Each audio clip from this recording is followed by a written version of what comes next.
Once upon a time, there was a young and beautiful girl. She had turned 37 years old, but she was still not married. This was because she was so foolish that no one wanted to marry her. However, one day, happiness arrived. On that day, the girl's parents were very happy because a special guest came to their house for tea.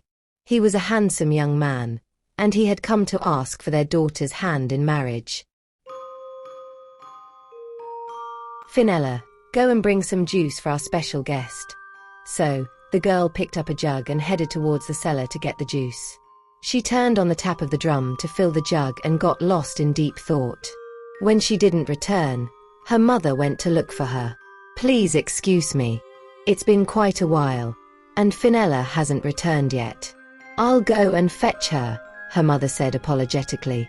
She found her daughter sitting in the cellar, lost in her thoughts, while the juice had spilled all over the floor because she had forgotten to turn off the tap. What are you doing here?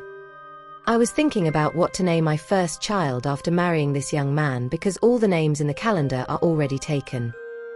I'll think about it with you.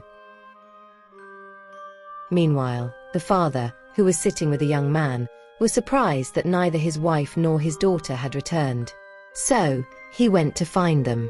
He found them both in the cellar, where the tap was wide open and juice was flowing all over the floor. What are you both doing here? The juice is spilling all over the storeroom. We were thinking about what names to give the children after Finella marries this young man.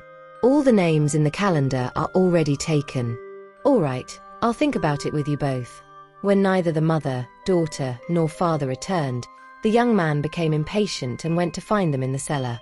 He found all three of them sitting there, surrounded by spilled juice, with the tap still open. What have you all been doing here for so long? The juice has been spilled everywhere in the cellar.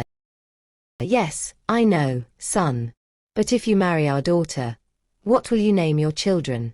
All the names in the calendar are already taken. I'm leaving now. I'll only marry your daughter if I find 3 people more foolish than you 3. Saying this, the young man left. After traveling for a while, he reached a walnut orchard where he saw a man shaking walnuts from a tree and was trying to throw them in a basket with a fork. All the while he was complaining that filling the basket with walnuts was a difficult task. This man is even more foolish than those 3. A bit further, he reached a forest full of oak trees. There, he saw a man trying to feed his animal some acorns by attempting to push the animal up the oak tree. The young man thought, how foolish this man is.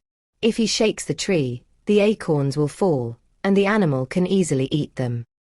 This was the second foolish person. The young man continued on and soon reached a nearby road where he saw a man struggling to put on his trousers.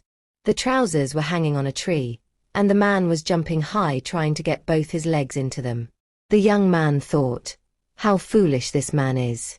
If he just holds the trousers with his hands and then puts his legs into them, he can easily wear them. Now the young man had found the third foolish person, who was even more foolish than the girl's family. So, the young man returned and married the girl. In a short time, they had many children, and they lived happily ever after.